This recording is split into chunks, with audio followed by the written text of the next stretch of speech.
Hi, in this second video on the various dimensions of National Education Policy 2020, we are going to talk about the use of digital technology and its integration in education. So let's watch it. The National Education Policy 2020 envisions an education system rooted in Indian ethos that contributes directly to transforming India sustainably into an equitable and vibrant knowledge society, thereby making India a global knowledge superpower.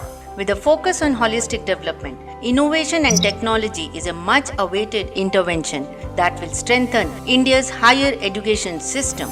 The Digital India campaign is helping to transform the entire nation into a digitally empowered society and knowledge economy. With NEP 2020, educational technology will play an important role in the improvement of educational processes and outcomes. New technologies involving artificial intelligence, machine learning, blockchains, smart boards, and other forms of educational software and hardware will change what students learn in the classroom to how they learn. The creation of the National Education Technology Forum to coordinate digital infrastructure, content and capacity building will be a milestone in making education accessible even in remote areas. This will help bridge the digital divide, which will facilitate a healthy exchange of ideas on the integration of technology for learning, development and assessment. With e-courses that will be developed in 8 regional languages, the push towards digital will not only personalize learning